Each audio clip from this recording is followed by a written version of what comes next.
Go, presented by Endeavor Hospitality Group and Andy Moore Honda of Bloomington. Know your role and shut your mouth, you jabroni. Fires upfield into the end zone. It is caught. Jelani Woods, touchdown. ISB. A 43-point night for Tyrese Halliburton. How do you like that, partner? Galloway drives all the way to the hole, throws it up, got it! Indiana's got their first lead of this contest. I mean, that's a goddamn Emmy winner right there. Now, from the Golf Club at Eagle Point Studios, here's your host, Jim Coyle. Hello, everybody. Welcome aboard to another edition of Indiana Sports Beat Radio, coming to you here on this Tuesday, August 15th, high atop the 18th fairway from the Golf Club at Eagle Point Studios on a much brighter day than yesterday. Don't forget, Indiana Sports Beat Radio, powered by Andy Moore Honda.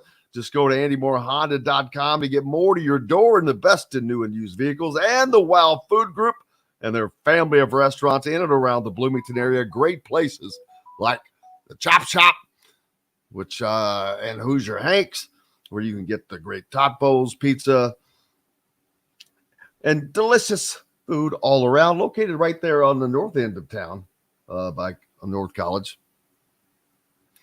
Make it convenient. Delivery as well. How are you? Hope you're doing well. Lots to get to today. Full lineup. Mike DeCourcy on, Chronic Hoosier. Mike Niziolek, IU beat writer from the Bloomington Herald-Times. Plenty to talk about. Sound from, we'll hear from All-American Jalen Lucas and Josh Henderson, Indiana running backs. Well, Jalen Lucas is not a running back. He is, I just call him a superstar because that's what he is. He returns. He is receiver. He's a running back. He's a all-around athlete. So he is a superstar, and he would, ironically, I said, how about playing defense? I asked him about that yesterday, just jokingly, and he said, no, I'm not, but I did play in high school. So there you go. Of course he did. What a great athlete. Josh Henderson, great. Just talking to him, the smile on his face, he was very happy. Hard to be happy at this time because of all the practice, but when you see that tells you something. So great for that. Lots to get to. The schedule for the Empire Classic is released. We know who Indiana's going to be playing. And ironically, right on the heels of my stump speech yesterday of talking about how Indiana needs to basically modernize Memorial Stadium with, I was speaking just in general of a press box, but that means the suites is more what I was talking about. There is a poll going out to the people that matter tomorrow, asking exactly what they would like to see. We'll get into that. Inside the Hall released their power rankings for basketball. They have IU 7th. We'll go over that. Louisville loses one of their top players, Trenton Flowers, to the Australian Basketball League. The AP preseason polls out. Northwestern has a little problem still. So we have got a ton to talk about. Thanks a lot for jumping on board. Appreciate you guys. As always, Fred, jumping on the Andy Moore Honda hotline, which you all can all do. Now, those comments come via YouTube, which you can follow us there at the same time, even if you're listening to us on radio, if you want to comment. Or I believe you can find us on Facebook as well. YouTube is the best way, and just reach out to Indiana Sports Beat Radio and hit the subscribe button. Like as well, please. Hope everyone's doing well. 5 Lefts, John from Southport, Pete still up there in Shakopee, Minnesota. Justin, Larry is in Las Vegas. Now, Larry, are you there just visiting? And thank you for getting up so early, or are you still up, my friend? Was it a long night gambling? Robbie, how are you doing, sir?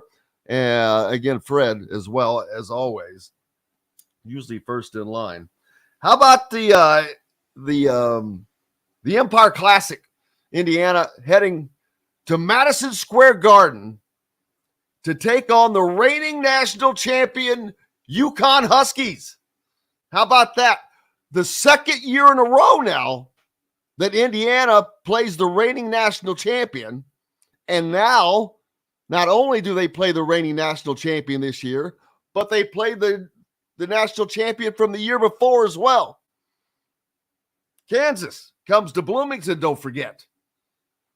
So think about Indiana's non-conference schedule from back in the Archie Miller era to now.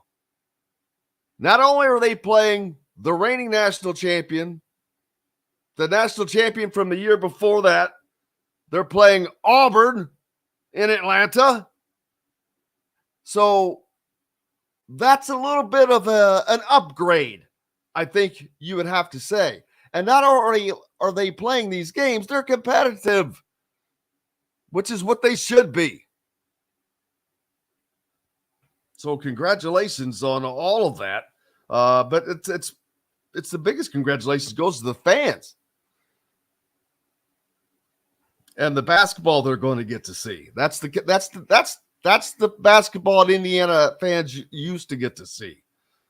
And you've got to give Mike Woodson all the credit for bringing all of that back. Exactly. David hit it right on the head. Well, great minds think alike. That is it. I mean, you have to have a vision. It reminds me of Howard Schnellenberger in Louisville. Way back, he was the coach. He became the football coach at Louisville back in like 85, I think.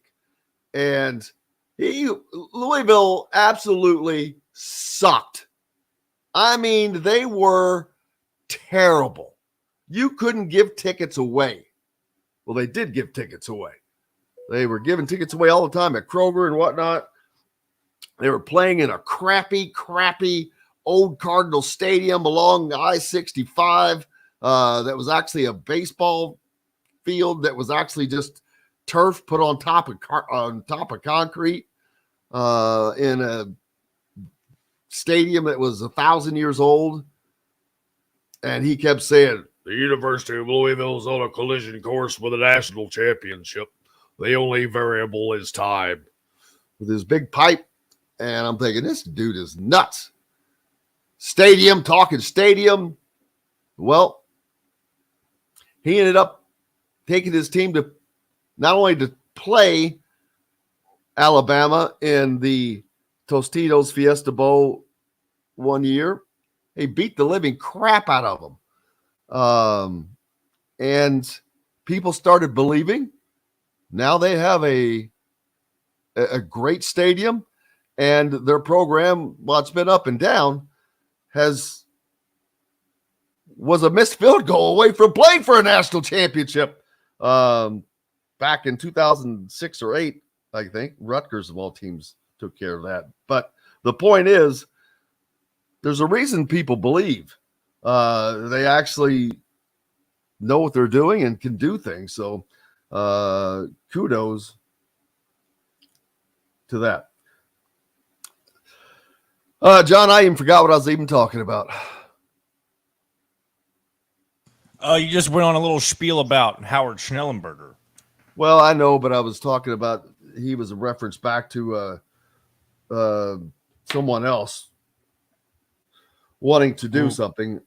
We were also talking about the improvements of the Indiana basketball schedule over the course of the last few years. I don't know if that's. I think, yeah, I think it's the Mike Woodson. He knows, he has a vision. That's what it was. Mike Woodson has a vision. He has a vision of where he wants what he wants his program to be, and how it's going to get there. And you got to give him credit. He's doing what he said he was going to do. He's He's put Indiana back on that path. And they were not on that path at all. As a matter of fact, they were going away from that path. He has turned them around. He has turned that ship around completely and has it headed back in the right direction. They are playing great teams.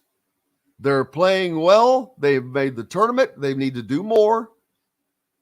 Although Jeff Goodman does not think Indiana's going to do anything in the tournament that they'll win games, it's going to be a tough Big Ten year. We'll talk about that when I go over those power rankings that Inside the Hall have out.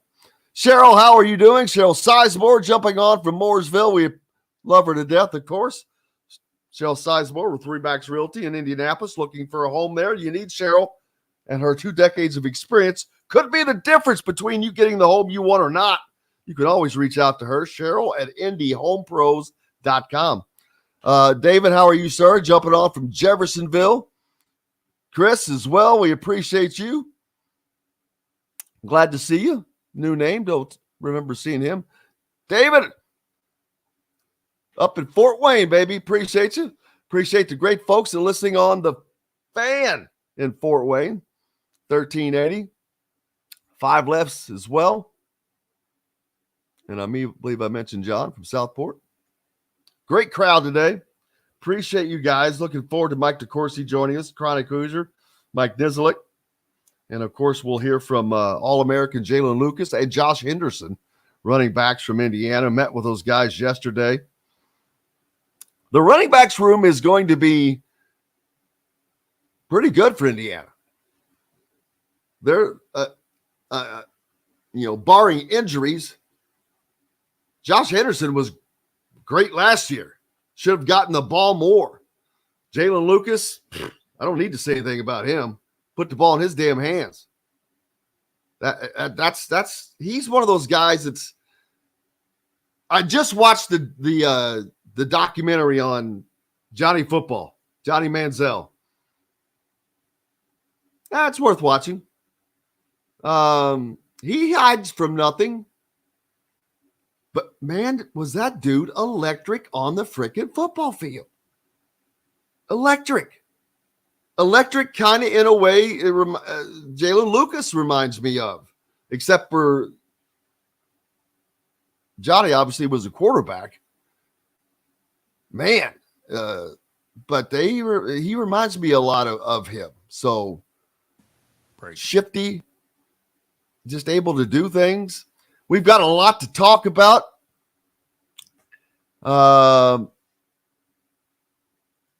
David says, don't forget they are also playing Kentucky. Not sure what that is in regard to. Not in basketball. But we've got lots coming up. We'll be back with it here on Indiana Sports Beat Radio right after this. We'll be right back to the Golf Club at Eagle Point Studios for more Indiana Sports Beat Radio with Jim Coyle, presented by Endeavor Hospitality Group and Andy Moore Honda of Bloomington. If you're in the market,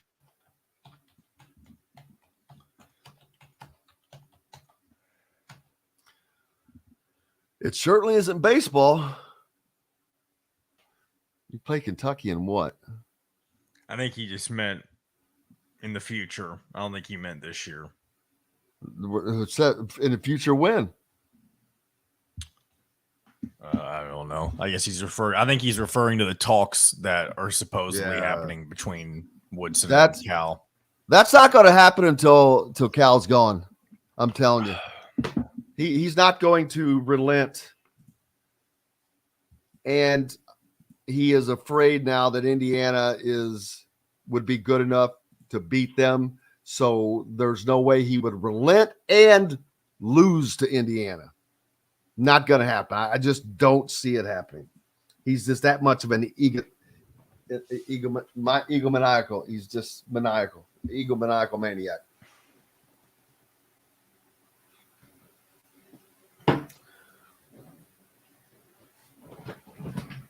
I need a new chair.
should be popping on here shortly. All right, here we go. Hospitality Group, launched from a previous staple in Bloomington, the former Function Brewing, Metalworks Brewing Company is the culmination of a passion for beer, food, and custom metal art. Check out their custom growlers. Metalworks Brewing Company has an updated menu, new brews, and will be offered in all Endeavor Hospitality restaurants. Come taste with Dr. Hops' Brewing. Metalworks Brewing Company. Bring your passion and your thirst. This segment is brought to you by Southern Stone Restaurant. Now back to the Golf Club at Eagle Point Studios for more Indiana Sports Beat Radio with Jim Coyle, presented by Endeavor Hospitality Group and Andy Moore Honda of Bloomington.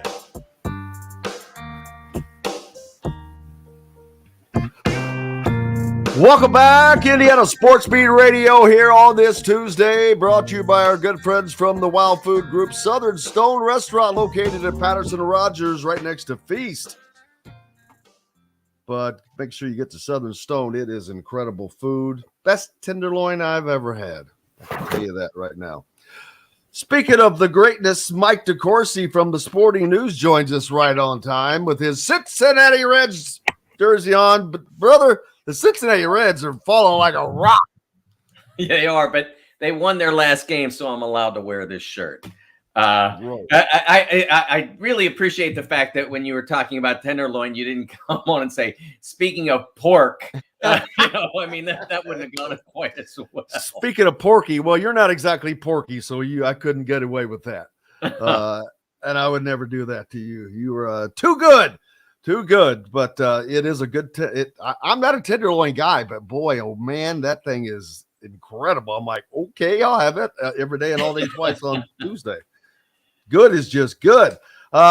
Schedule for the Empire Classic out, Mike, and Indiana playing UConn, which is notable for a couple of reasons. Number one, obviously, the reigning national champion, but that means it's the second year in a row Indiana is playing the reigning national champion, and they'll be playing the reigning national champion and the champion from the year before as Kansas comes to Bloomington this year. So the schedule for Indiana has market, that's on top of going to Atlanta to play Auburn. So the schedule for Indiana has skyrocketed from a few years ago under Archie Miller. They have just really escalated the level of play. Then you've got the Big Ten, of course, but people want that. Now Indiana has to perform, but they have the opportunities now. They're going to be playing the national champion in Madison Square Garden. Man, that's like on the top of the pyramid. Yeah, that's awesome to play at the Garden. We've been there on multiple occasions. We went there in 2018 at BTN to cover the Big Ten tournament, and that was tremendous. And I've been there since, covering the Champions Classic with Michigan State and Kansas and Kentucky and Duke. And those who have not made that trip and are inclined or pondering it, I can't tell you, if you're there, you just feel it. I've been in the arena at Madison Square Garden. I can't even count how many games I've seen there now. It's probably close to 75. It's the weirdest thing. And it's always there, right? You always feel it. It's like a blanket. It's like a blanket. I was fortunate that I did a show from there just up on the mezzanine during the Big Ten, when the Big Ten tournament was there. And there was like nobody there. I'm sure there was maintenance guys somewhere, but I saw no one. So I'm walking around the concourse and I'm looking at all these photos they have up. And you can imagine every arena has photos of big events that have happened in it. You can only imagine the photos that are on the freaking walls of Madison Square Garden. You've got Elvis, you've got presidents, Muhammad Ali. Yes. Marilyn Monroe singing to John F. Kennedy. Yes. And I haven't even really gotten to the sporting events that had gone on there. But I mean, my God, when I got to that, I was like, I didn't realize that's where that happened. And luckily, our audience, most of them are mature enough to know exactly what I'm talking about. When Marilyn Monroe sang "Happy Birthday" to John Kennedy back in, well, obviously it was in the '60s, but it was just this big event. And I mean, everyone remembers "Happy Birthday, Mr. President," but I didn't realize that took place there. But I just stood there. I'm like, oh my God. You're in this place, man, where, boy, so much, so many, all the boxing events, the Muhammad Ali and Joe Frazier and whatever else has happened there. Can you imagine being there in the 70s? Oh, my God. But it's the mecca of sports in the world to me. Yeah, I've covered fights there, multiple fights. Mike Tyson, Ray Mancini, I covered there. I covered the Milrose games one year because it was coinciding with the basketball game that I was covering. I don't know if they still do the Milrose games or not. Funny, but they were big back then. I saw Carl Lewis break a world record in the indoor long jump, right? I was standing right there. I'm like, looks like he went a long way. Yes, he did. No one's ever gone longer on an indoor long jump than Carl Lewis did that night. And I've done NBA games there, as well as multitudes of college basketball games. The only sport I haven't seen that they play regularly, I've never been there for a hockey game. So I have to put that on the bucket list and go see it. The Rangers or the Islanders? The Rangers play there, yeah. And I've never gotten the opportunity to go see that. But dude, that's gotta be a trick. Can you imagine a hockey game in New York? My God, those people have to be nuts. So what I'm saying in summation is, if you're an IU fan and you're wondering, should I do that? If you have the wherewithal to do that, you should do that.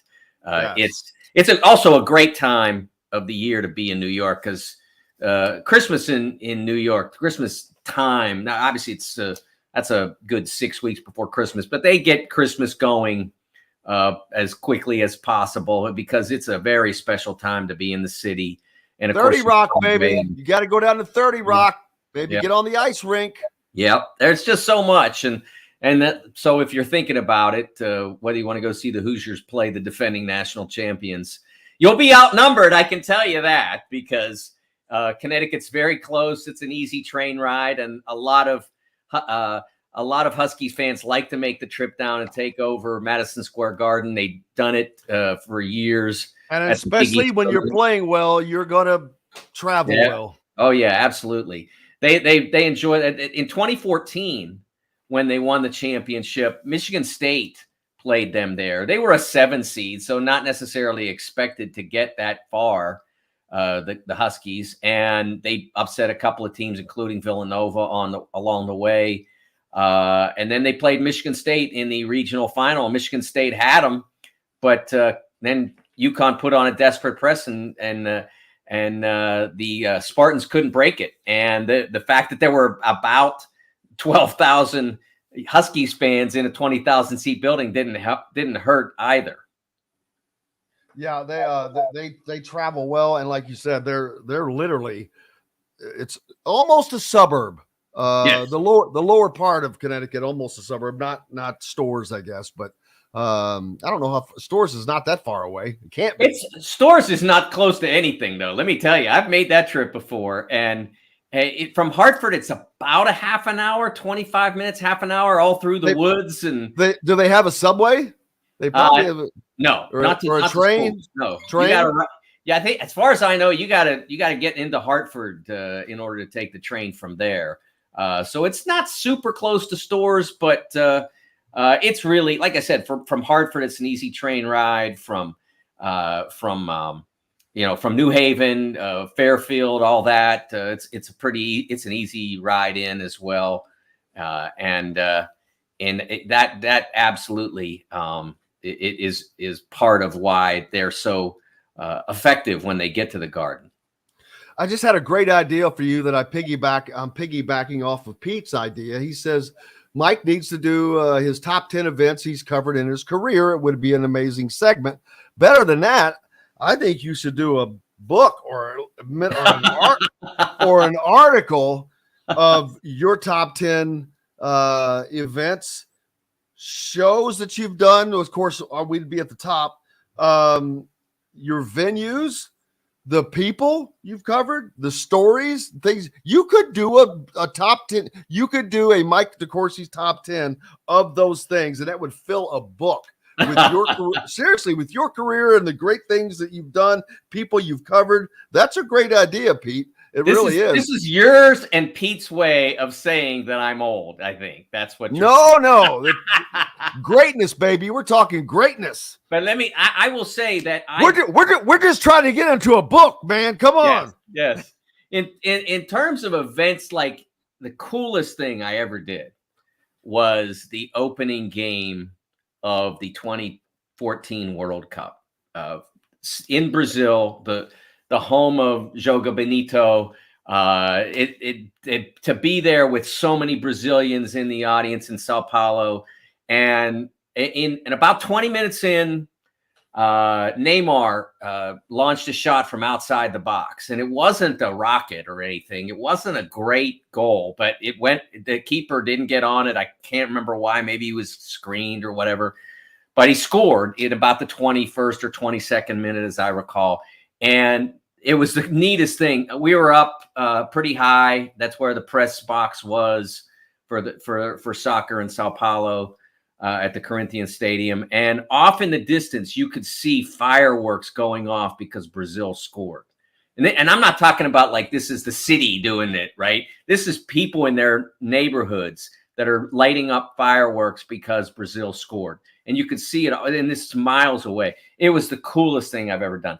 The best event that I've ever covered, without a doubt, in terms of the competitiveness, the stakes, and all of that. The best event I've ever covered was Kentucky versus Duke in the Elite Eight in the East Region Final in 1992 with the Christian Laettner shot. I just watched. It was a great one to watch. I can tell you that. I was right behind the Kentucky bench when we were going through the pandemic, and they were showing reruns.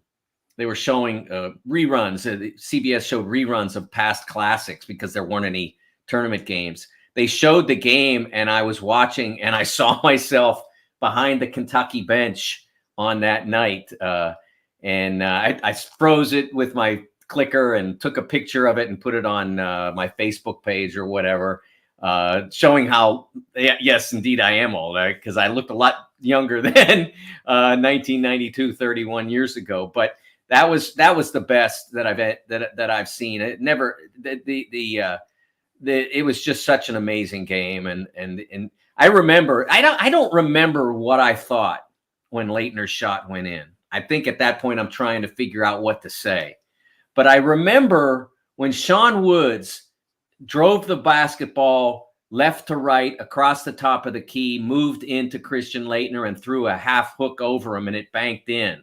I remember saying to myself, I distinctly. What an unbelievable way to end this great game. That was what I thought. So not a great prediction because Laettner scores 2 seconds later. But that was that was what I remembered was when Sean Woods threw in that half hook. I remember thinking that was a perfect way to end that game because I thought it was over. I didn't think there was gonna be a basket in 2 seconds. Mike Krzyzewski did. That ended up being how I led that story. Because Krzyzewski was really affirmative about how confident he was that they had enough time to make something happen. I think for Indiana fans, even though it shouldn't be, the Christian Watford shot, Watt shot is over the Keith Smart shot, which was for a national champ. It shouldn't be. It shouldn't be. I think that it is because it's fresher in the mind. Number one.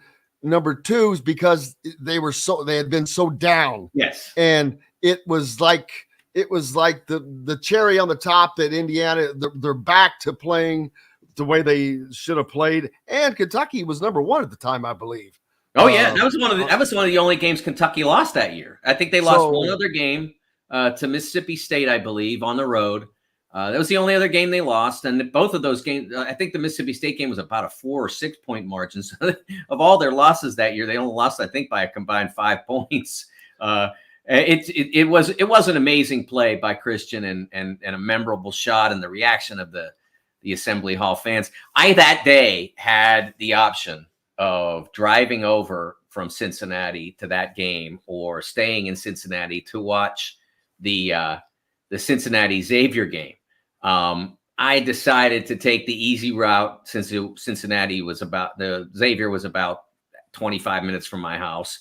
And I did that game, and that game ended up being the brawl between Xavier and Cincinnati. It was an ugly scene that completely dominated the news for 3 days. So instead of seeing a beautiful ending like happened in Bloomington, I was there at Xavier watching two teams duke it out and all kinds of terrible things said afterward. And so I definitely picked the wrong assignment on that day.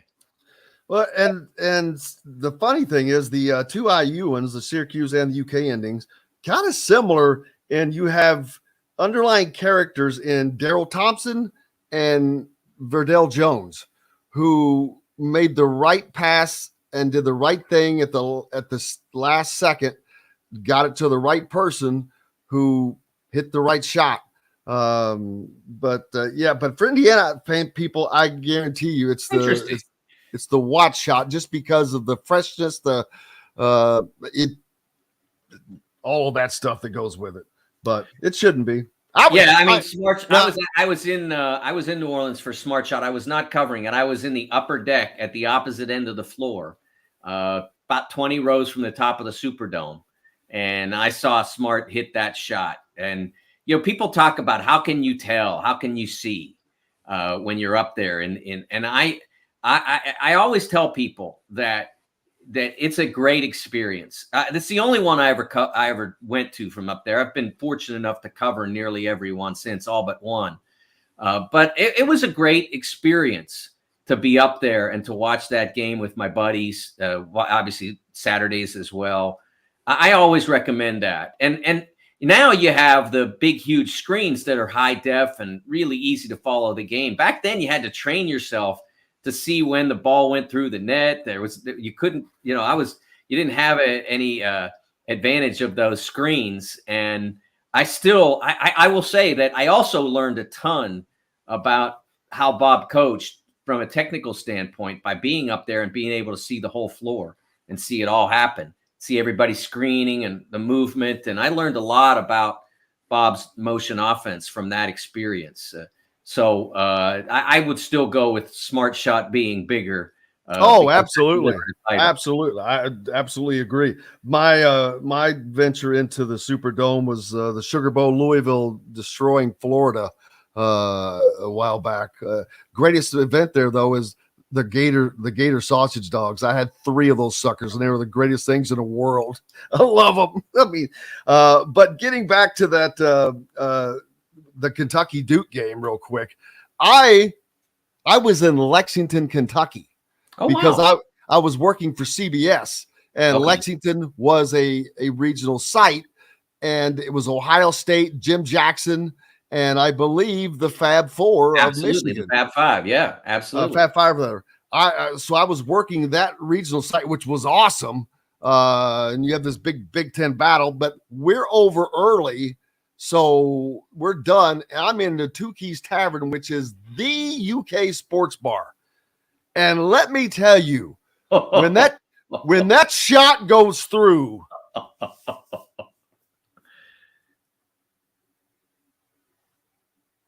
that's what you heard. I mean, I wanted to scream, yes! But I was get out alive there. I was smart enough to not say a word, because later that evening there was a late night food place that people go to that I was in, and I saw some dumbass walk in with a Duke sweatshirt on. Oh, no. And I'm like, oh, you're dumb. I said, I'm enjoying it. I said, but I'm not stupid. So I think he ended up getting a salt shaker thrown at him or something. But oh my God, we've got to take a break. We've got the great Mike DeCourcy with us. Lots more coming up here on Indiana Sports Beat Radio.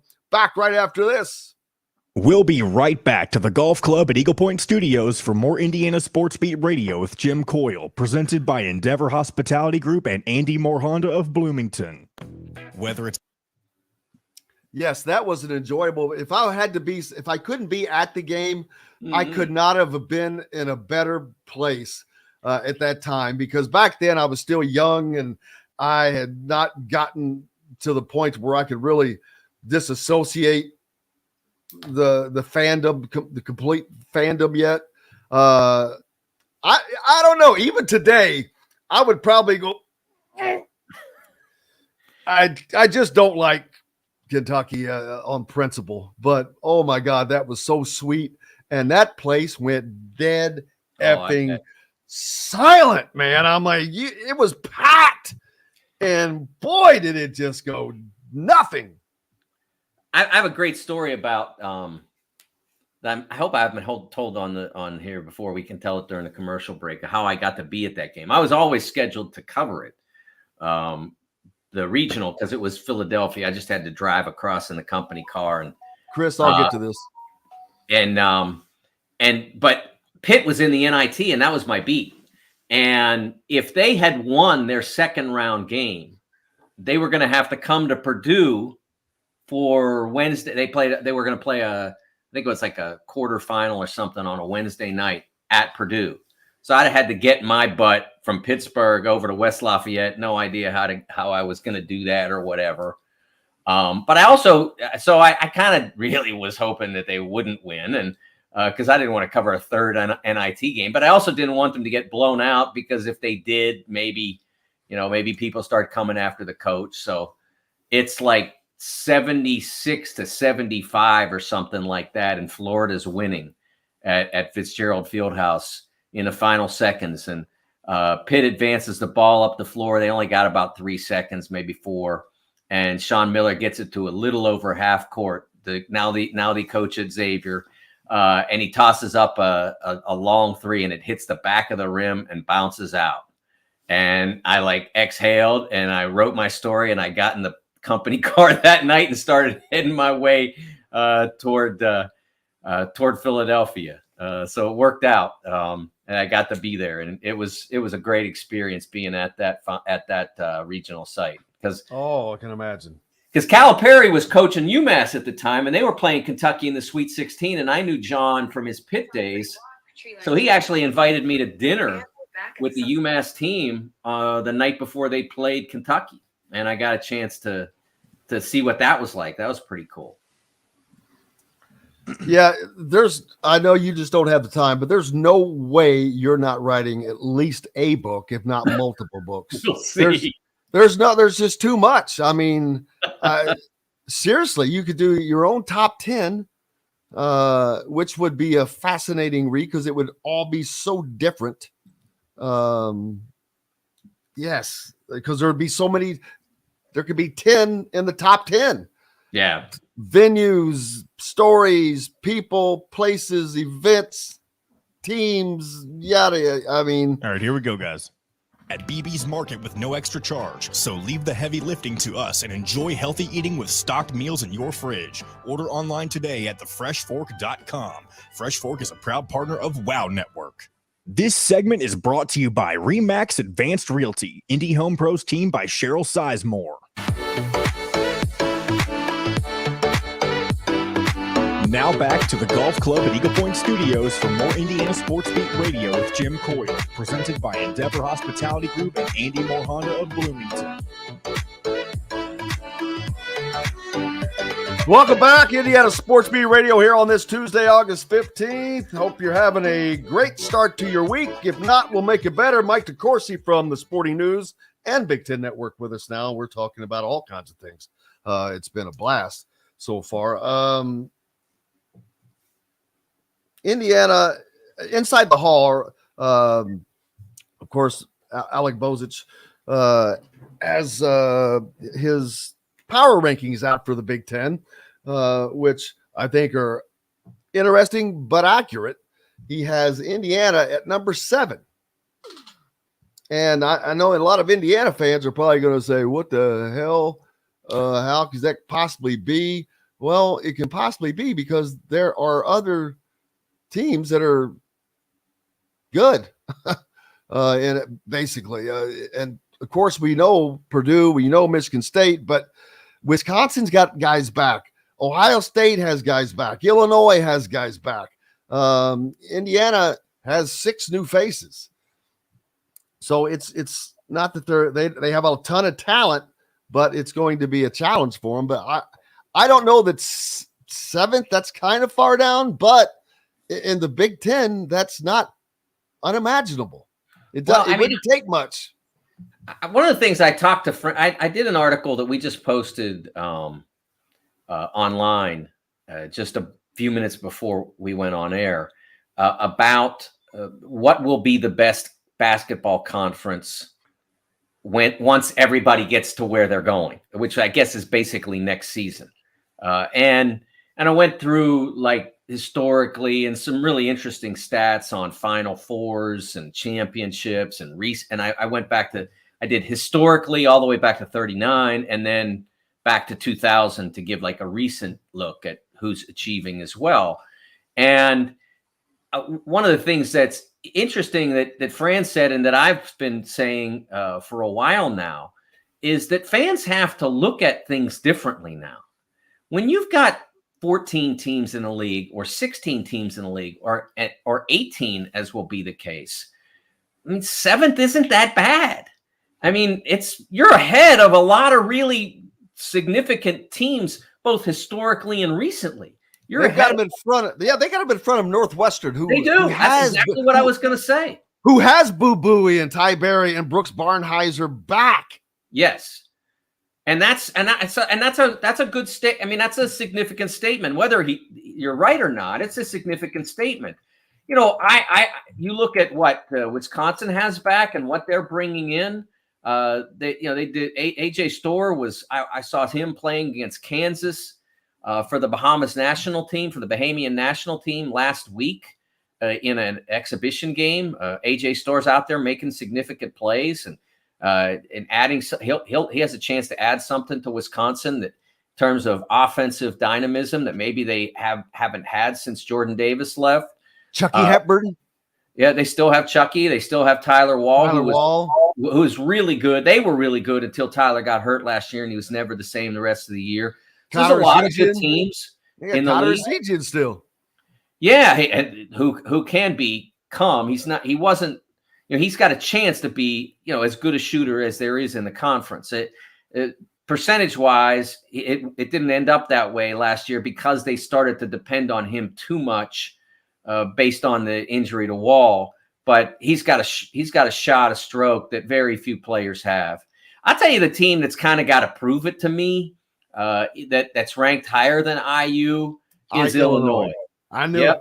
Yep, absolutely. I got to see the chemistry.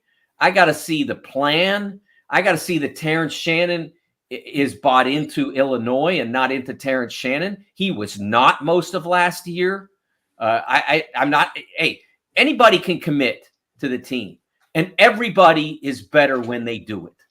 And so I'm not saying he can't do that. I'm saying he's got to do that. And if he doesn't, then they'll still win games and they'll still make the tournament and all that. But you saw what happened last year. They get in and they don't hang because they weren't together. That's got to happen. And I think it starts with him. And I'm when I criticize players, there are certain things that, I mean, I'm not criticizing the guy who can't jump as a collegian. I'm not criticizing a guy who can't jump for not being able to jump. I'm not criticizing a guy who's not fast for not being super fast. But everybody can pay attention to their coach. Everybody can commit to their team. Everybody can play hard. Those are things that I will not hesitate to criticize for. And I don't think Terrence was all in last year. I don't think that's an unfair criticism, and I'm not saying he won't be this year. I hope that last year taught him a lesson, that to get where he wants to go as a professional and where he wants to go while he's in college, that being all into the Illini is ingredient number one. Yeah, I agree. The one team that I'm a little suspect on is Maryland But that's because they could not win on the road last year. They were great at home, couldn't be beaten almost, but you take them on the road and it was like a different team. Totally fair. And I think that some of what is going to matter is, first of all, they get a little older, with Julian Reese getting a little older. He was only a sophomore last year and hadn't played much, and now he's going to be a significant player. And, what do they get out of their transfer portal? Because they lost a terrific player in Hakeem Hart. That's a big loss for them to lose him. Did they get in enough from the transfer portal to make the difference? I agree with you on that. I would probably personally put Wisconsin in my third spot because they've got a point guard that's proven to be a winner. Not perfect, but a winner, and has a lot going for him. Tyler Wall, when he was healthy last year, they were a terrific team. Crowell is back. I mentioned bringing in A.J. Storr. So there's a lot to like about Wisconsin in the league. So that's who I would have in the third spot if it were me. And then you have the interesting, that 1-2 is going to be just fascinating between Purdue and Michigan State. And what's interesting about it is if you say to me, okay, who's going to win the Big Ten? Without looking at the schedules, because I haven't really had the time yet, but just looking at the teams, I think Purdue's going to win the Big Ten. Who's got a better shot of those two teams to win the national championship? I think Michigan State has a better chance to win a national championship. So that's what makes it really interesting, is that you have two teams that can contend at a really high level for number one seeds for this Big Ten championship, for the Big Ten tournament title. And then can Purdue what can they accomplish in the NCAAs? Can they make a Final Four? They absolutely can make a Final Four. Can they win it all? I don't know. I'm not sure about that one. We'll have to see how some of their players develop. You got to have those NBA guys, and do they have that? Not at the guard. I think they're going to be really solid at the guard. Like they were solid last year, but they were up and down and inconsistent because they were freshmen. But they're very talented, and they're going to be better. But they're still not elite NBA type guards, and they will go up against those type of defenders here and there, and that's where they're going to take it on the chin. That's not going to happen a lot, but when it does, I think it's going to cost them dearly, and it does. We've seen them lose to teams 3 years in a row. They've lost to an average 14 seed in the NCAA tournament, and that's with different players, but the experience and an elite ability at the guard spot is a must to have success in the NCAA. What I think might elevate Purdue, Miles Colvin is a player that some of my friends in the Indianapolis media have been saying was underrated for a while. And he's they're over or have been over in Europe, and he's been making shots. Which is, I saw him play with the USA under-19 team last month, and they did not win. He didn't get a ton of run, but he got some decent run and played with them. And he looks pretty dynamic at that level. And if he's out there making shots, they can use him because they need somebody that is both dynamic and can make shots. They did not have good enough shot making last year. They did not have enough dynamism on the perimeter last year. And so if he can be that player, then maybe Purdue could win a championship. That's a lot to put on a freshman, but remember, he doesn't have to be that guy. He just has to be a guy who can do things the other guys can't do. The guy, of course, will be Zach Edey, and you can win a championship still at the college level with your big guy being your most important player. That's happened as recently, at least in the Final Four. It happened as recently as 2022 with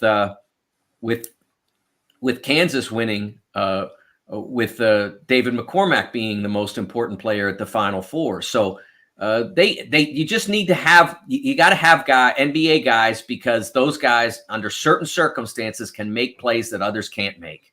It's really that simple. And it's held up and Indiana fans will appreciate this, that has held up as a prerequisite to winning a national championship every year since when, Jim? 1987. Indiana was the last team, or Kansas. Or what about Kansas? 87. Well, Kansas had Danny Manning. Well, Kansas wasn't wearing jerseys then, but they wear them now. Yeah, names on the back, rather. The Kansas is the name on the back. Yeah. But the last team that didn't have a first-round pick. Indiana. That's how long it's been. We're going back more than 30 years, right? More than 30 years. So that's a significant component. So when I see Kansas, a lot of people picking Kansas, they have the same question in that department as Purdue. Who's their NBA guy? Who's their first round pick? I'm not sure he's there. So I'm not sure that they're the team because I'm sticking with that one until it breaks, until somebody wins it without that player. And, again, we go back to 87. And remember, a couple of things about that 87 season. One, there were fewer NBA teams then. So Steve Alford went like 26th in the draft. That would be a first-round pick now. And second of all, Steve Alford was an all-time great college player. In my book on the top 100 college basketball players, which we published 20-some years ago, but my book on the top 100 college basketball players, I think he was like 32nd or something like that. That's how great a career he had. Would he have had that career for any other coach with that, and not in that offense, that system? Everything was set up for him. Because he was the 3-point shot was shorter. Like in terms of the ability to shoot the basketball, I believe he was the greatest college shooter that's ever played. It's easier to define that in the obviously post 87 era because he got a chance to have 1 year with the 3-point shot. He shot 50+%. Nobody at that level, All-America level, has done that.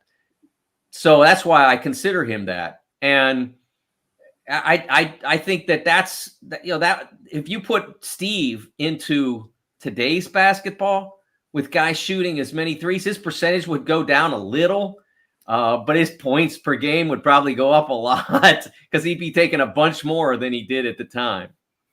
What's up next for you, my friend? Yeah, well, we have that article about the conferences. And is the Big 12 still going to be the best basketball league after everything reshuffles and they add the Arizona schools and Utah and you're welcome to stick around UCLA and Oregon. If you have the time, you're welcome to stick around to talk about that to promote the article. But if you need to go, we can go. We can talk another segment. That's fine if you want. We'll talk about your piece on that in the next hour here. For those of you that are staying with us, we've got lots more coming up on Indiana Sports Beat Radio right after this. We'll be right back to the Golf Club at Eagle Point Studios for more Indiana Sports Beat Radio with Jim Coyle, presented by Endeavor Hospitality Group and Andy Moore Honda of Bloomington. If you're in the market, I didn't mean to stick you in for another segment, but we didn't talk about your piece at all, and I'm like, going, man, I hate that. So I'd rather promote your stuff. No, it's good. We can do that.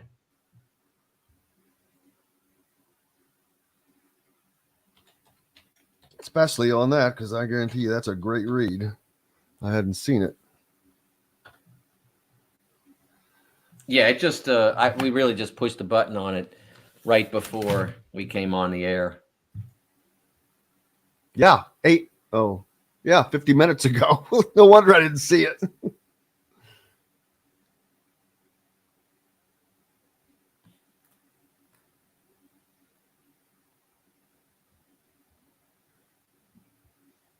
Yeah, the Big 12 has just done a magical job, and George Klavikoff will probably get a job with the U.S. government making millions and millions of dollars. Why would the U.S. government want to do that? Because he's such a screw up. Oh, come on now. Well, he was part of burying the Pac-12. No, I'm not defending him. I'm defending the government. Are you kidding me?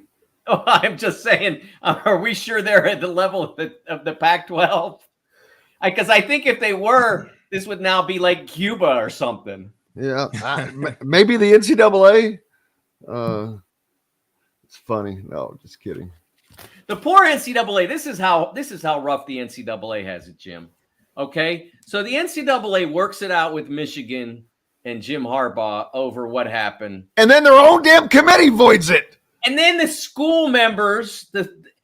What happens is the people who are on the infractions committee, who are all from the schools, it's not NCAA employees. They throw the wrench in, and then everybody yells at the NCAA. And I'm like, do you understand? Like, and people say, oh, this will never happen after the football teams leave and form their own or whatever. I'm like, who do you think put that in place? Who do you think just did this? It's the member schools. They're the ones who said, nah, we don't like this plea deal. We want to look at it again. They're the ones. The people who work here in Indy, they said, here, sign this, we'll be fine. And they should, and it's how it probably should have been handled. But, the Committee on Infractions, if you go to a new organization, it'll be the same people deciding who's on that committee, what rules are enforced, et cetera, et cetera. It doesn't change anything but the address, the experience level, and the fact that the people who form the new organization will not have all that NCAA money in the bank. This segment is brought to you by Feast Market and Cellar. Now back to the Golf Club at Eagle Point Studios for more Indiana Sports Beat Radio with Jim Coyle, presented by Endeavor Hospitality Group and Andy Moore Honda of Bloomington. Welcome back, Indiana Sports Beat Radio here on this Tuesday, August 15th, brought to you by our good friends from Feast Market Cellar, part of the Wow Food Group, located right next door to Southern Stone on Patterson and Rogers. Mike DeCourcy from the Sporting News with us right now and has a great piece out that just hit the newsstand for you kids out there. But in regards to the realignment madness, when the dust settles, which college basketball league will be the most powerful? Big 12, Big 10. It's definitely between those two in my mind. SEC is trying to make a run in basketball, no doubt. But right now, those two conferences are, without question, the biggest. Of course, shuffling in both.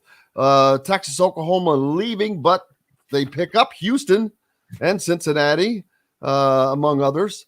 But the Big Ten picking up UCLA and USC and Oregon. So, boy, there's a lot. That's a lot going on there. Yeah, I never finished that thought about having this many schools means you have to reshuffle, sort of recalibrate. And Fran agreed with this. He made this point in the article. You have to kind of recalibrate what your thought process is, because somebody's going to finish 18th in the Big Ten in 2025. Somebody's going to finish 18th. It's a long way up to one from 18, or at least it feels like it. So not everybody. I look at Michigan right now, and I don't do hot seats. I don't believe in that. I won't ever do that. Okay. So I'm not saying that Juwan Howard is on any hot seat, but I've been asked about it. And I'm like, okay, in 2021, they were in the Elite Eight. He was National Coach of the Year. 2022, they had an okay year. They make the Sweet 16 out of an okay year. And then last year, they lose their point guard before the season begins. And they never really recovered from that. And they did have 2 NBA first rounders and a terrific college player in Hunter Dickinson. And they didn't do a lot with it. But they were also in a league like we're talking about, where if you're not ideal, if you're not in good shape, you're going to struggle.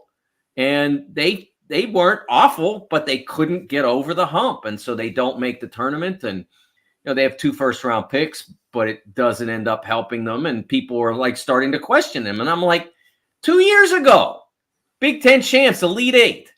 And now we're forgetting that. So I think that mentality has got to stop, or people will be firing coaches every 15 minutes. Just got to stop, because you're going to have a lot of movement Yeah, there'll still be powers, no doubt. I think it's, you're still going to have certain teams that have it figured out and use their advantages and do it well and stay near the top most years. But you're also going to have teams that move up and down the standings. And every time you go down, you can't say we got to start over again. So once the dust settles, even then, I don't know that there's a way to say this is the best conference between those two. You can look on really recent success with Kansas, of course. Houston is joining, and they've been awesome. UCLA's been great, so they bring that. It's the difference is the difference maker, I guess, is on the national stage. The Big 12 has just exceeded the Big 10 at that in the NCAA at that level, and they have. And the fans got to quit saying they beat up on each other during league. That they got to get over that. Everybody beats up on everybody during league play, man. Well, I'll tell you, I do believe that there's something to that, and I've proven it statistically. And the Big 12 last year, when they were the best league, they put 7 out of 10 members, which having 70% of your membership in the field has only happened a few times in the history of since the 64-team field came and about. And it could have been more. And they could have had another team in. They came close to 9 or 10 to 8 or 9. So what I will say is that whereas the Big 12 has done better at getting over the last hurdle. I mean, they won the championship in 08, in 21 and 22, and obviously the Big 10 won in 2000, and then you have to count in Maryland now because they're part of the league. So they've only won 2 of them. Where the Big 10 has really done well over the course of the last 20 plus years in the 21st century. Final Fours. No one else can match their what will be a total of 23 Final Fours with the expanded membership. And that's from 9 different schools, which is significant as well. The closest to that is the ACC, which has 21 Final Fours from 7 different schools. Tell you another area where the Big 10 reigns over everybody. When they get those 18 members, here's a quick one for you, Jim. How many of the 18 members have never made a Final Four even one time? Ooh, that's a good one. 4. Only 2. Wow. Holy crap. Out of 18, only 2 have never made it. And that's Nebraska and of course Northwestern, which has only made the show a couple of times. Wow. Those are the only 2 that have never made it. And you've got double-digit Final Fours at UCLA and Michigan State and Ohio State. That's pretty rare as well. Like in the Big 12, they only have 1 school that's ever done that. In the ACC, they also have 3. They've got Duke, Carolina, and Louisville. So there's a lot of ways that you can look at this and say it's ACC because ACC's won 9 national championships in this century. That's a ton. But they didn't. Everything they've done has been, or the majority of what they have done has been in recent times, from say 1990 forward.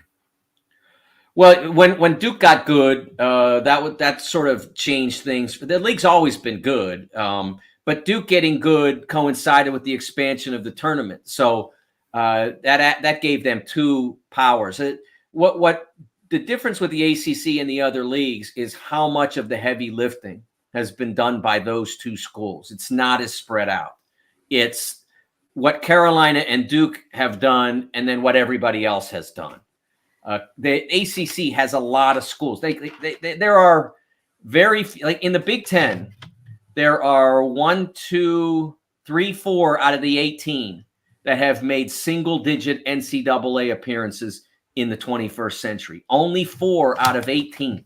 Again, spreading the wealth, spreading the ability. In the ACC, it's 1, 2, 3, 4, 5, 6 out of 15 members that have made single-digit appearances. So it tells you a little bit about the overall, the thing that has been the best about the Big 10 and where it's been the best has been breadth, the volume. When 9 teams in 2021 and 22. Could have been 10 in 2020 if there were a show. 2023, it was 8 and could have been 9. Rutgers was the selection of 200 of 211 brackets on the bracket matrix, but not the selection of the NCAA tournament selection committee. So that's been the best thing about the Big Ten and what is its claim to being the best. But I think to reinforce that, they got to get some more. They got to get another team over the finish line. They haven't had that happen for any of their current members since 2002. That's great stuff to look. As a matter of fact, make sure you go to the Sporting News and read this piece of Mike's. It's got a ton of these stats listed at the bottom of the article, which is full of information too. So that's, yeah, the UCLA's titles sure aid the Big Ten there a little bit. It does total.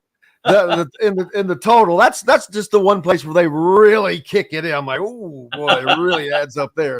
But the different champions, that's a thing that's legit and spread out. But right now going forward, the Big 12 has just done such a great job of not only staying together, but adding the right pieces. They've not really, it's not been about TV markets. It's been about quality. And last year I was looking forward to watching Big Ten football and basketball, and I can't wait to do it again, or Big 12 rather. Yeah.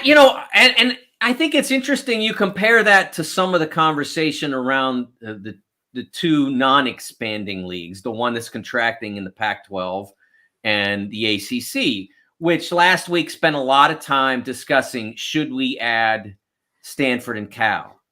And the answer to that question should be as obvious as, should I drink boiling hot water for my breakfast in the morning? I mean, why would you even think? I mean, think about it. Okay, fine. Think about it. But they came pretty close. If it weren't for NC State, Florida State, and Miami, I think. There weren't very many votes against it, and that's just a foolish thing. If there's no way is it worth going to the coast to get UCLA? I think we answered that question just in the conversation we just had. Is it worth going to get Stanford? Yeah, if you want to be good at sailing, yeah, do that. You want to be good at that's absolutely 100% the best sailing school in the country. But to go there, and for a team that doesn't draw in football, doesn't draw in basketball, that's just bad business. And so they averted that. And then you look at the Pac-12, and what do I see for who they want to add? I see Rice, Tulane, and I'm thinking, did you people not just make enough mistakes in the last 15 years to get you to the point where you're almost out of business, and now you want to do that? I mean, it's just mind-boggling to me, and I wonder who is making the decisions on these elements and why. Stanford wants to be in a league with Tulane because why? Because Tulane's a great academic school. It is. It's a great academic school, but we're not doing the College Bowl here. We're playing football, basketball, baseball, soccer, etc. And the money is made in the first two that I mentioned. So it doesn't make any sense at all for the Pac-12 to not be thinking about Memphis, for them not to be thinking about Vegas. These are San Diego State should be an automatic, and I think they are. But Boise State, right? That's another one. Good athletic program in football and men's basketball, and those are really important. They're what gets you a TV contract. I don't know how they have not just been living in Las Vegas for so many reasons. The school, of course, but Las Vegas brings money. It brings an automatic place to have every one of your championships. Football, basketball, doesn't matter. You go to Vegas, baby, because you're going to make money. It's right there in their hands. And the Big Ten is going to end up playing in Las Vegas probably. Who knows? The Big 12 may have a championship in Las Vegas. The Pac-12 is just, it's like they're watching it's like they have a handful of cotton candy and they're watching everybody take a piece off of it. And then they're going back, and they're making all the wrong decisions again, Jim. They made some really terrible decisions over the last decade in terms of how they dealt with expansion, how they dealt with their sports. I still remember they had a series. One of the biggest problems Pac-12 basketball had was the inability to get teams like Indiana to come out and play them at home. Because why would Indiana go 3,000 miles at that point to play a non-conference game, then have to reset its clock and all that? Or why would Connecticut go all the way across the country? So they built a series with the Big 12 that was like the ACC Big 10 Challenge. They had a Pac-12 SEC Challenge, or Pac-12 Big 12 Challenge, or whatever they called it. And you know who decided not to have that series anymore, Jim? The Pac-12. That's who decided that they didn't want to play hoops against the Big 12, just as the Big 12 was becoming the best conference in the country. They could have had Baylor in their gym and Kansas in their gym and Texas Tech in their gym. And they said, nah, we don't want to do this anymore. That's just an example of the foolish things that the Pac-12 has done over the last decade, a small example. But I have not seen a single story coming out of Pac-12 country about potential expansion and, well, not expansion, but basically saving the Pac-12. Not seeing a single story that mentioned Vegas or Memphis. Not one. And that tells me everything I need to know about why the Pac-12 is disappearing. Can you imagine? I know that the best place for the Big Ten championship is in Indianapolis, of course, yes, being a little stingy, but it is great. But do you think that there's a possibility we could one day see that in the Rose Bowl? No. I do think that there's a possibility they'll take it to Vegas and play in the whatever that dome stadium they have is. I think that's a possibility, but I don't think they'll take it to the Rose Bowl. It's a home field for UCLA. What if UCLA played there? Wouldn't be fair. The beauty of Lucas Oil is that nobody but the Colts plays home games there. So it doesn't belong to IU. It doesn't belong to Purdue. It doesn't belong to Illinois. It's neutral for everyone. And I don't think that even though the Rose Bowl, does stage another game other than the UCLA games, I don't think that playing there would be ideal. SoFi, maybe, if you want to go all the way to LA, maybe, or play it in Vegas at their dome stadium, whose name I can't remember now. But I do think that they will play at least some, just as they did with the tournament that they took to the Verizon Center in DC and to the Garden in New York. I do think they'll eventually take the championship game on occasion to the West. What's up next for you, sir? Well, we got the World Cup semis tomorrow between England and the home-standing Australia team. So it'll be interesting to see how that goes. My understanding is, and I don't really know, apparently they have a big rivalry in between England and Australia in cricket and rugby, which not really my sports, but they're kind of trying to drum that up into another rivalry between the two. But it'll be a big game, so it'll be really cool to see. Allegiant Stadium. That's what it is in Vegas. Thanks for the help, Pete. All right, brother Mike. I cannot thank you enough, especially for sticking on a little bit extra to talk about that. Make sure you go to the sporting news always, but especially now. A great piece up about the college realignment madness that's going on from Mike DeCourcy, and make sure you follow him at Twitter as well. Mike, thank you, sir. I cannot thank you enough. Thanks, Jim. You bet. We've got more coming up, brought to you by our good friends from Metalworks Brewing Company, a part of the Wow Food Group, served at all the Wow Food Group restaurants, great places like the Ugly Grouper down in Anna Maria Island, Florida. Back with more right after this. We'll be right back to the Golf Club at Eagle Point Studios for more Indiana Sports Beat Radio with Jim Coyle, presented by Endeavor Hospitality Group and Andy Moore Honda of Bloomington. Whether it's Good morning, Chronic. Good morning. How's it going today? Going good. Hey, Jim, brother, I'm gonna how step out are for you? a second. I'll be right back. I'm good, Jim. What's the word today? Oh, just got off with Mike DeCourcy, talking about the realignment and how, although the Big 12 is probably a better basketball league at the moment, the Big 10 still reigns over everybody in virtually every category all time, especially now that you add the teams that are going to be where. Well, and I would add the most important metric of all: we make more money.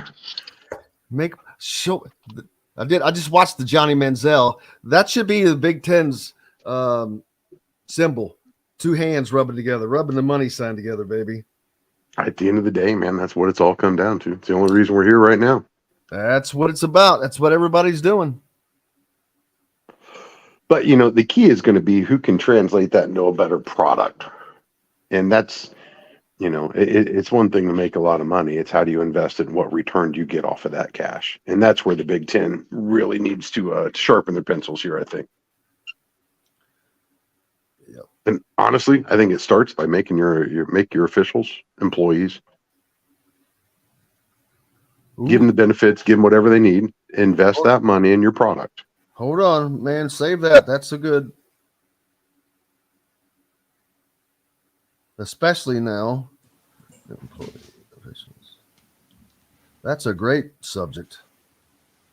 Well, and you could probably make the argument across the board, with the exception of the homerism that you see, like whenever we go to Ann Arbor or, some of those games where we're getting the weenie, no matter what's going on, we're going to get the weenie. It's so pronounced and bad in the basketball realm.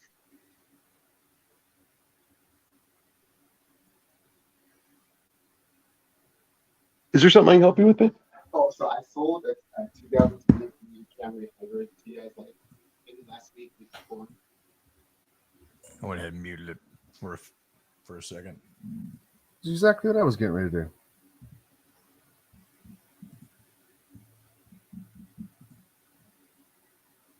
Thank you very much.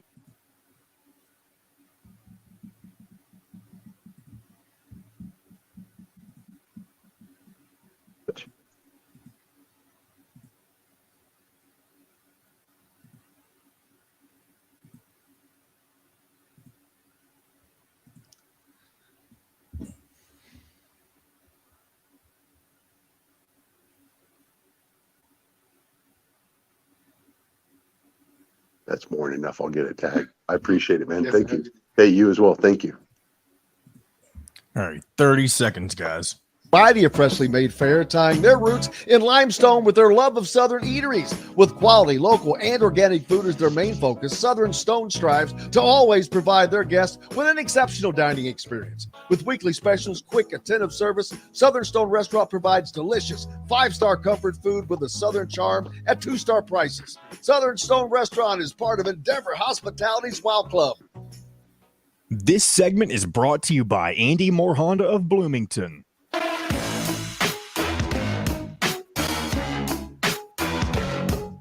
Now back to the Golf Club at Eagle Point Studios for more Indiana Sports Beat Radio with Jim Coyle, presented by Endeavor Hospitality Group and Andy Moore Honda of Bloomington.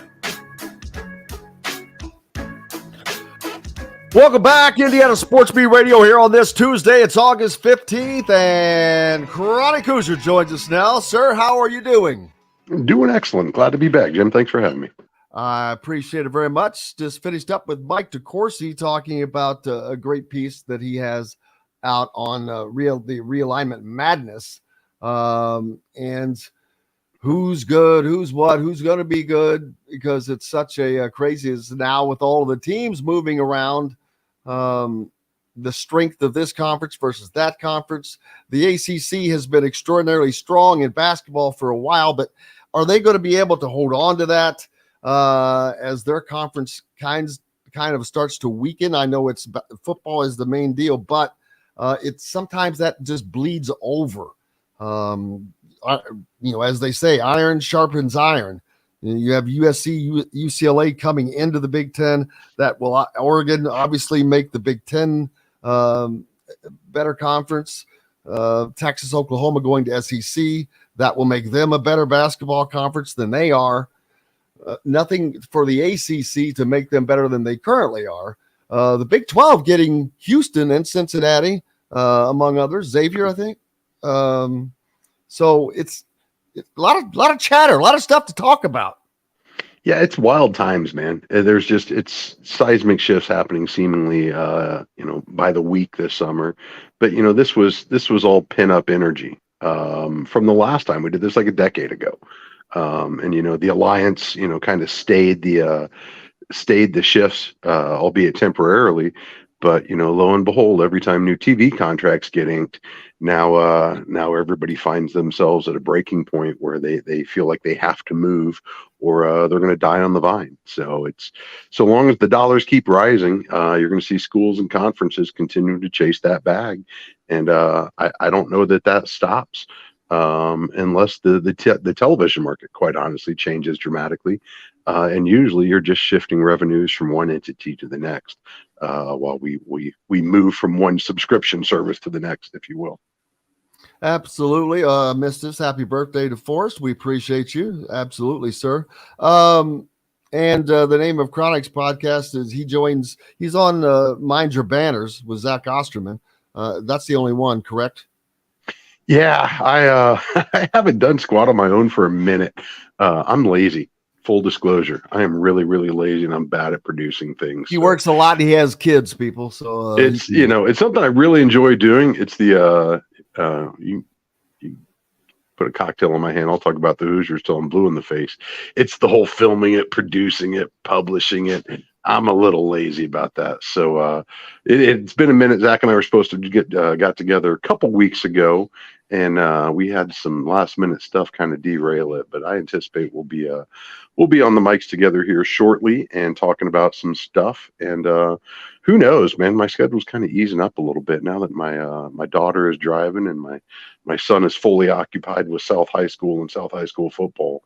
It has freed up a little bit of room on my plate. So don't be surprised if you get a Chronic's cocktail hour sometime here this fall. I've been tossing around a couple ideas with some friends. So we'll wait and see when that energy goes from potential to kinetic as well. With USC, UCLA, Oregon, Washington joining the Big Ten, looking for I don't, first of all, just like anybody else, I wish it was like it was. I don't like all of this, but it doesn't matter. It's here, so I'm not going to sit there and moan and bitch and whine about it because it's spilled milk. It's there, so deal with it. So now I'm going to look forward to Indiana and UCLA or things like that on the basketball court on a potential on probably a yearly basis. Yeah, truth be told, I'm still salty we added Penn State. Quite honestly, I don't know what it is. That part of the country, that particular fan base has always rubbed me wrong. I would have thought Rutgers would have been the one, man. That's a whole nother ball of wax. But as far as originalism goes, I am the product of the pencil set that I had when I was in elementary and middle school. Yeah, I know. I had all the pennants. I had all the helmets. It was a 10-team league, and it was thusly called the Big Ten. So when you wanted to still call it the Big Ten, but now it's 11 teams, and you've got these quasi East Coasters, who get really excited about some dairy bar. Like I never really felt they were part of the Big Ten culture. And obviously, what dairy bar do they get excited about? They're on campus. Don't talk to anybody from State College without expecting to hear all these great things about a dairy bar. What dairy bar? We sell real bars here, like actual liquor bars.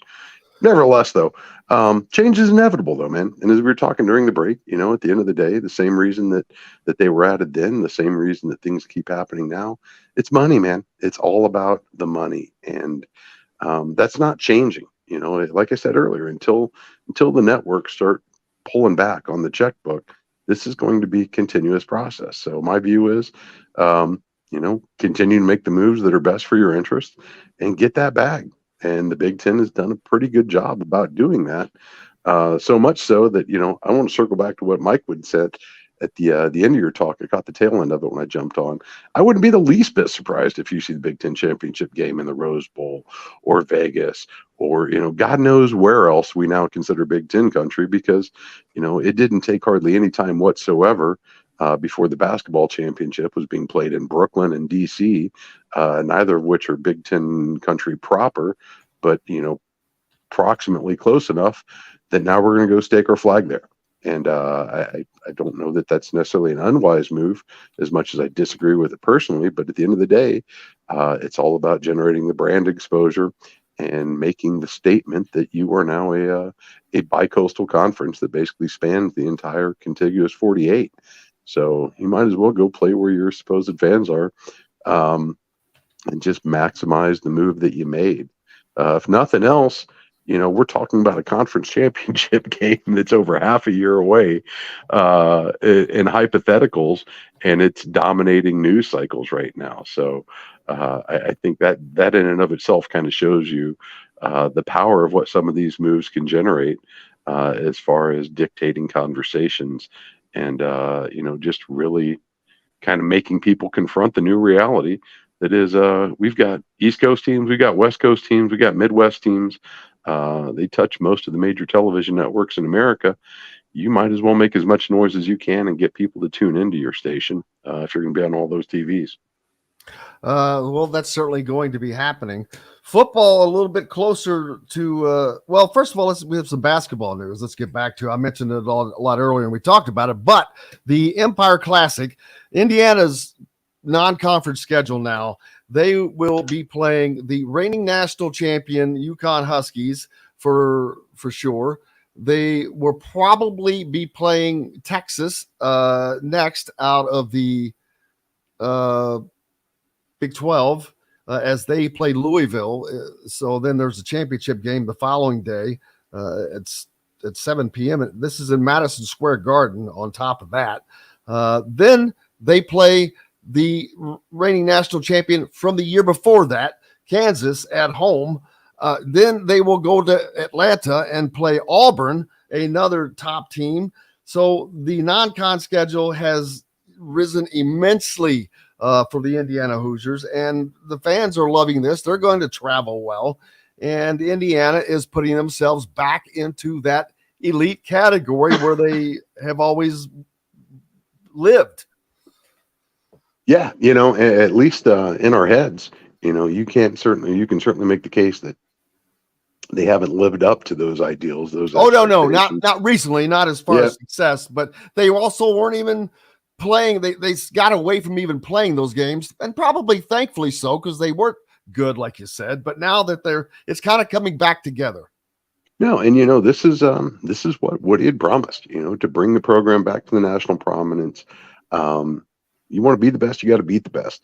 This is another year of some really strong non-conference scheduling that I think both gives them the exposure, but also the experience and the film more than anything before Big Ten season starts, to be able to measure up and figure out where your strengths, where your weaknesses are, and just try to determine what you need to do in order to get on that level come March. Because at the end of the day, let's be honest, as much as we love to grumble about non-conference records and Big Ten records and seeding and everything, none of that matters if you're hoisting trophy at the end of the year. And at the end of the day, the goal is always to get better as the season goes on. So, finding a nice balance that gives you the opportunity for some of those tests while also giving your guys, a little bit of room to grow. I think the Harvard game is a great example of that.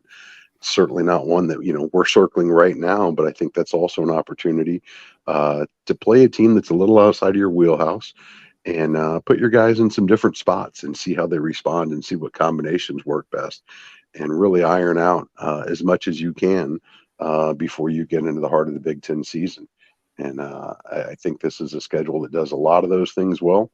I'm not so optimistic as to have forgotten already what happened when we played a similar schedule last season in the non-conference. But I love the fact that, despite taking a couple of really rough losses against Arizona and Kansas, Woody's going back to the exact same well and basically teeing up a very, very similar type of schedule. Only now like you said, we get to do it in the Garden for a couple of nights. The Auburn game in Atlanta, I think, is a sneaky great non-conference matchup, not both because of the opponent, but also the venue. To get down that deep into the Southeast is something that I think is really savvy for a number of reasons, but not the least of which, planting those seeds in the recruiting trail. You know, these guys have been very, very focused in making concerted efforts to really target certain geographical regions. And you see that translate even down to the graphics right now. You know, these guys are, highlighting certain players' home regions and showcasing them on the graphics for those games where we're taking it back home. And I absolutely love it. I think it's some galaxy brain stuff as far as how you build the total package in showcasing your program and taking it on the road where it's going to make the biggest impact for your future endeavors, both on the court as well as on the recruiting trail. So I love it. I want to see more of it, but more importantly, I want to see us rise to the level of the competition.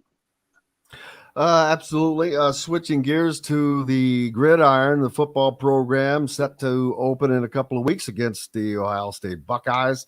We will find out who the quarterback is then. The quarterback race to me has been in the years past was, other than the Peyton Ramsey era, there was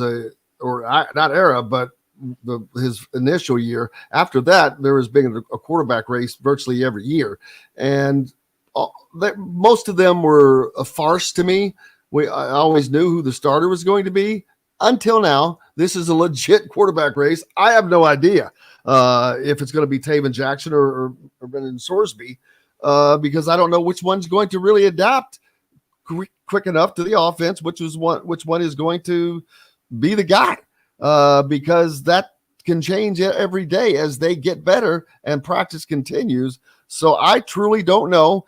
And Indiana is using everything that they can to try to get an advantage against Ohio State, which you have to because you're going into a game as a 28-point underdog.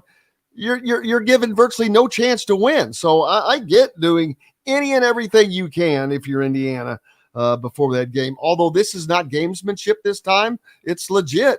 But we met with the running backs yesterday. They do have a good running backs room coming back, but who that quarterback is going to be is a question. Yeah, I'm a little torn on this one because there's an old adage that if you don't have a number one, a clear-cut number one, you ain't got none. And I'm sitting here wondering, is that the case here? Or is it really that just that close between the two of them? Is it maybe a little bit of both? And as much as we focus on the quarterback position, there's some word come out of camp that perhaps you're looking at some ongoing position battles across the board. Just last week, or no, I guess it was a couple weeks ago now, 10 days ago. Coach Allen was talking. We don't have a set corners. We don't have set safeties. D-line still got a lot of guys competing. Running backs, O-line, on down the line. Don't get me wrong, competition is very healthy. It's exactly what you want to see. But there also has to be a base level that everybody's competing at, trying to rise above. And where that level is remains to be seen. So we'll see exactly what all that indicates. We knew going into it that you were likely going to see some uncertainty as far as who the number one QB was. A little more concerning though when you have the same conversations at several critical positions. So again, I guess we'll soon find out what that baseline level is for the competition for all these positions that are in flux. But generally speaking, I'm not going to lie, it's a little concerning when you don't have clear number ones across the board. If nothing else, from a leadership standpoint, because at the end of the day, we've heard all the staffs and all the sports talk about it. Usually the most successful teams are the ones that are going to be player led. And that starts with usually your number one dudes on the field, and you've got them on both sides of the ball. But when you don't have a clear cut QB, you don't have clear cut DBs, and so on and so on. that just raises a little more questions than perhaps I'm comfortable with in the middle of August on what's probably going to be a critically important season for this program. Looking forward to the season starting, although again, it's going to be a tough one for Indiana when you start with Ohio State. 5 out of the last 7 years, Indiana has opened with a Big Ten opponent. Twice out of those 5 years, it's been Ohio State. That doesn't happen to anybody else. I can promise you there is no program in the Big Ten that has had a hit like that. And I don't understand how it could be that. That's a lot. When Indiana played Iowa 2 years ago, I remember that Iowa had opened the season with a Big Ten opponent. That was only the second time since 1979 that they had opened with a Big Ten opponent, and that other Big Ten opponent was Indiana. Yeah, and just wait. I think you're probably going to see more and more of this as the conference continues to expand, increasing the size of the conference schedule likely. And just from a logistical standpoint, this is all being driven by the televisions. Let's be honest. That's the only reason you get these schedules. And, unfortunately, when you find yourself as a punching bag, lo and behold, people like to see beatdowns. That's why World Star TV exists, quite honestly. So all the more urgency, though, to get the program at a competitive level where maybe when they're slotting these games, that's not on the table anymore. You're not looking at these 28, 35-point spreads because quite honestly, that's not healthy for the Hoosiers. And realistically, I don't think it does a lot for the Buckeyes either, to be totally honest. But it is what it is. And we're in the world now where there's always going to be lions and there's always going to be lambs.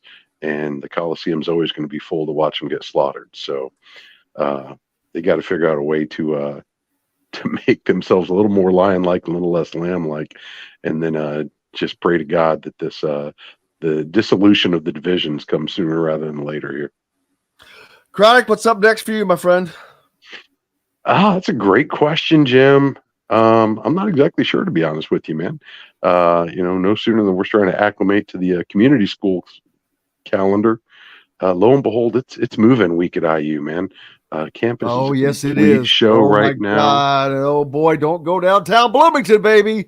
I go the other direction. Don't get me wrong. I'm certainly not taking my motorcycle anywhere near campus right now because I do want to be I want to be a functioning biped for some time. But I love it. I love the wonderment. I love and the kids, the parents, everything else. As much as we bitch about parking and wrong way drivers and all the like.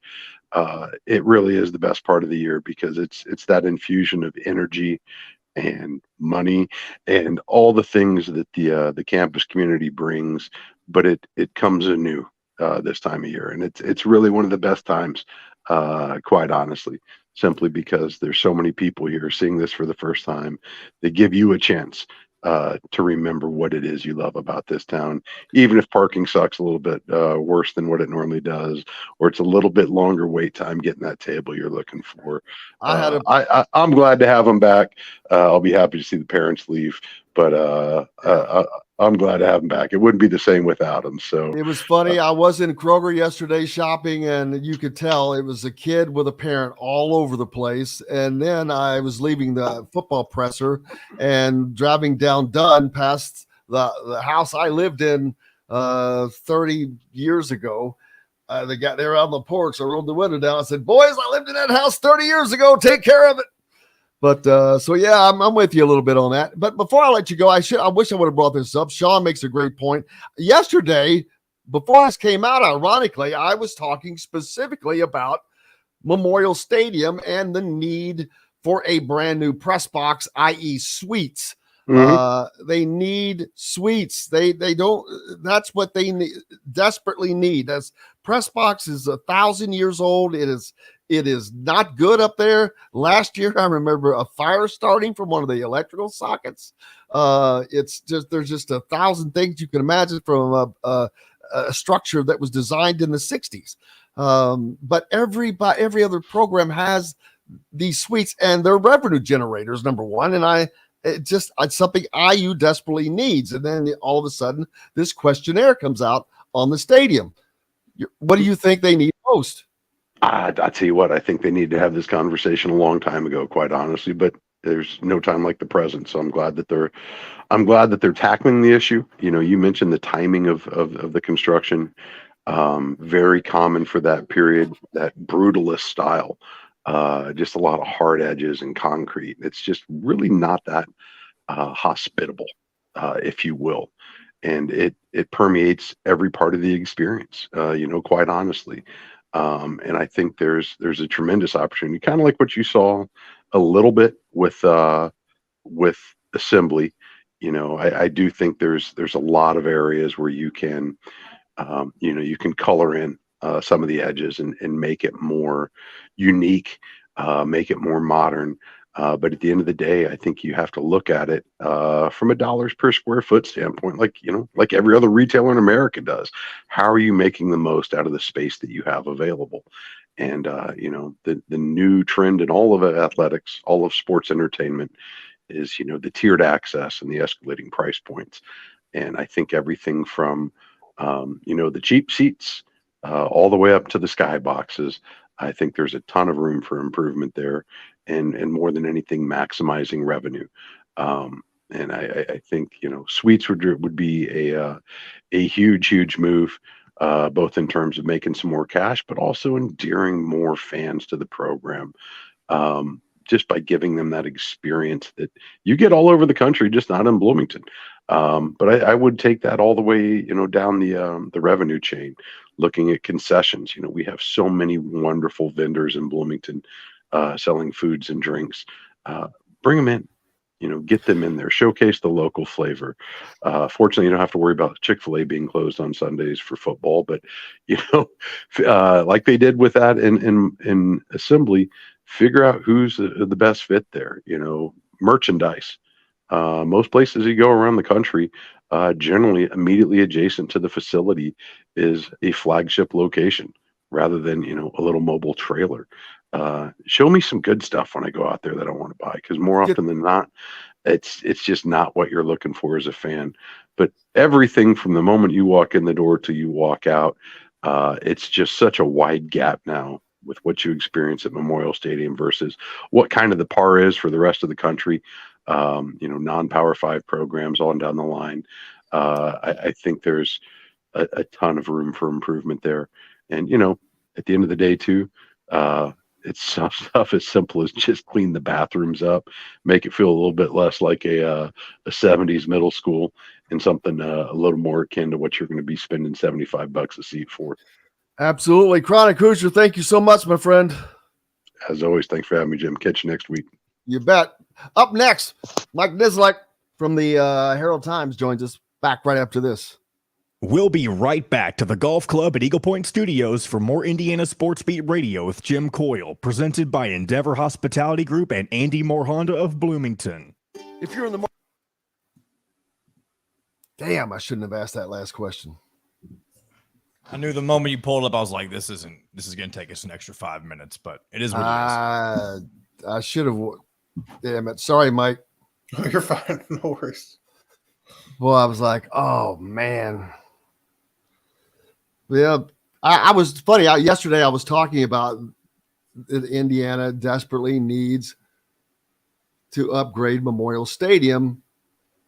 And then, boom, this questionnaire comes out. The power, baby. Just kidding. I didn't know anything about it, but.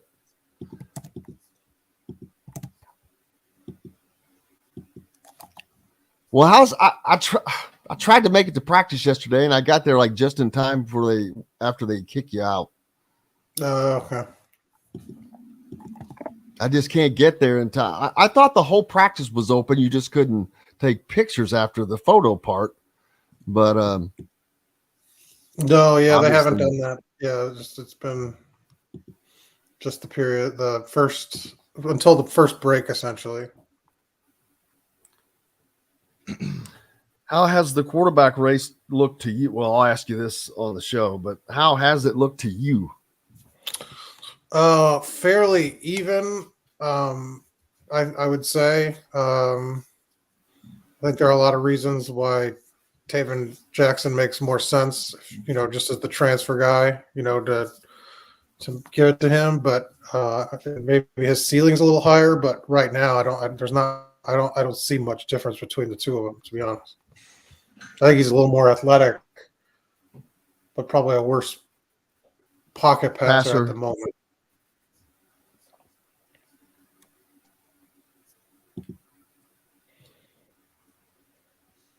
It's going to be interesting. They've got a good running backs room.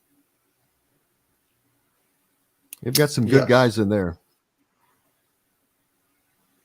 And then having Jalen Lucas, he's not really a running back. I don't even know what to call him. He's a good player. Get the ball in his hands. Exactly. He's a guy that needs the ball. He kind of reminds me of, I just watched the Johnny Football doc on Netflix. Mm-hmm. And how stinking dominant he was when he played. Oh my God. All right, here we go, guys. Gonna have about 8 minutes here. Out their custom growlers. Metalworks Brewing Company has an updated menu, new brews, and will be offered in all Endeavor Hospitality restaurants. Come taste what Dr. Hops is brewing. Metalworks Brewing Company. Bring your passion and your thirst. This segment is brought to you by K-Bello. Now back to the Golf Club at Eagle Point Studios for more Indiana Sports Beat Radio with Jim Coyle, presented by Endeavor Hospitality Group and Andy Moore Honda of Bloomington. Welcome back, Indiana Sports Beat Radio here on this Tuesday, August 15th. Mike Niziolek with us from the Bloomington Herald Times. How are you, sir? I'm good, Jim. How are you doing? Good. Sorry about holding on there a little long. We went a little long with chronic, running my mouth too long. I apologize. You've been able to get out to practice. I've not been able to see it live, get out there after they kick us out. So I've missed most of that. And in the break, I'll ask you again, what have you seen in the race for the quarterback between Taven Jackson and Brendan Sorsby? I know I've said that there's been a quarterback race almost every year that Tom Allen's been here, but most of those were facades, gamesmanship. This one's not. It's legit. I truly believe they do not know who is going to start. They might think they know, which is a lot of times has led them to doing things, but they don't know who is going to start right now, and neither do we. Yeah, and they're still splitting reps evenly as of from what we saw even yesterday, where the Brendan and Tavian were splitting with the ones and the twos. So I mean, it's still going on. As I was saying to you, I think it's pretty even in terms of where they're at talent wise. I think Sorsby might be a little better thrower in the pocket, but I think Tavian is probably better, a little more athletic, and with what they want to do with some of the other parts of the run game, some of the quarterback reads. I think that might give him an advantage. And I think there's also something to be said. He's a homegrown kid in terms of he didn't come to Indiana first, but he's from the area, goes to a major high school here, his brother's history here. There's a lot of reasons why. A little bit of history. A little bit of history. There's a lot of reasons why if the tie goes to the runner, the tie goes to Jackson. I think that his ceiling's probably a little higher.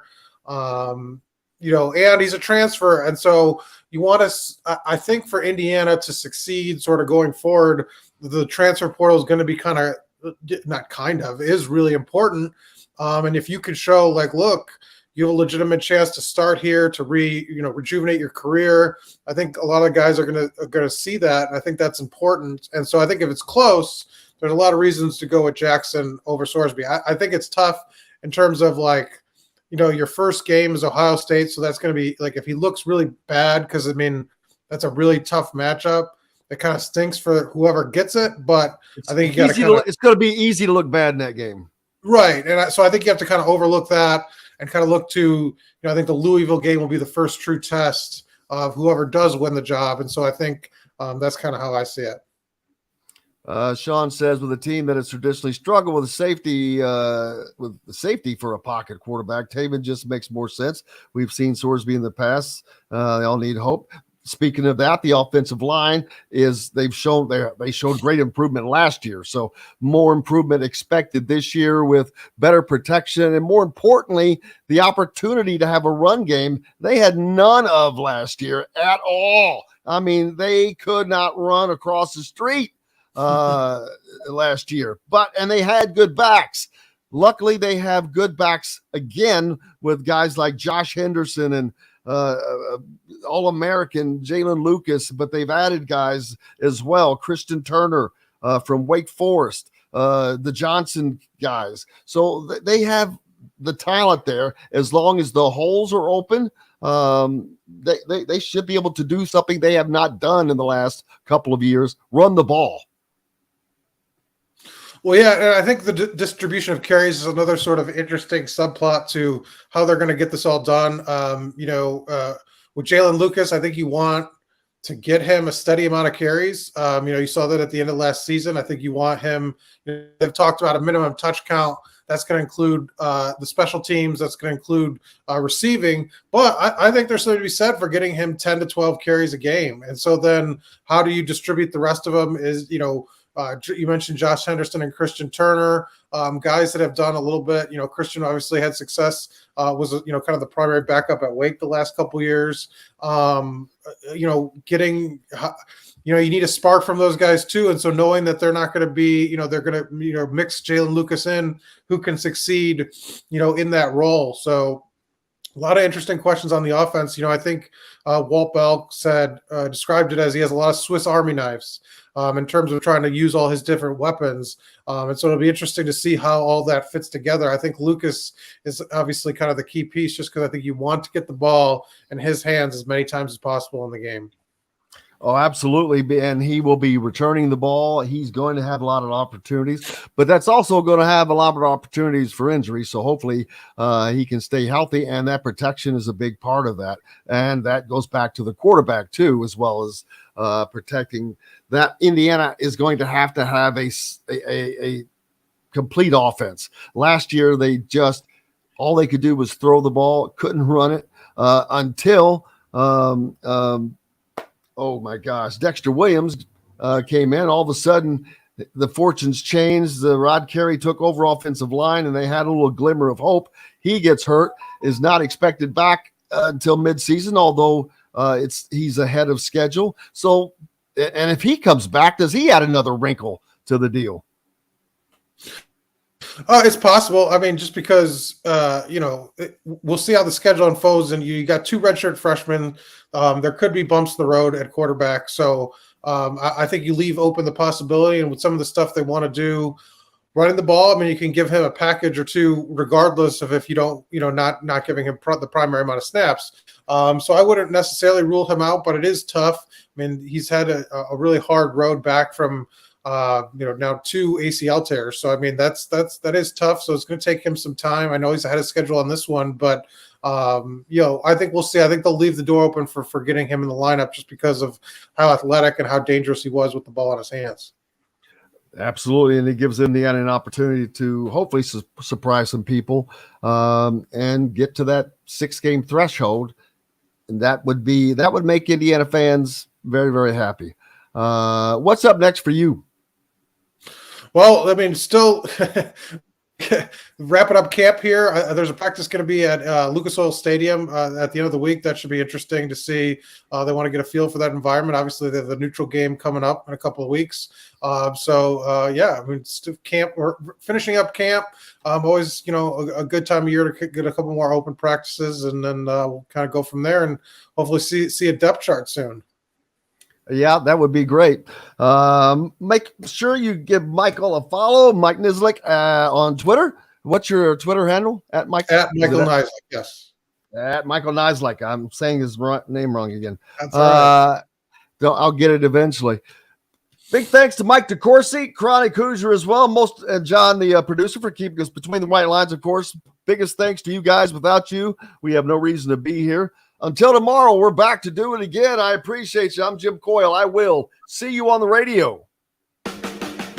Thanks for listening to Indiana Sports Beat Radio. Be sure to subscribe to our YouTube page for more clips and team coverage of Indiana basketball, football, and more. You can also find full episodes and tons of other content on thehoosier.com. We'll see you next time for another edition of Indiana Sports Beat Radio.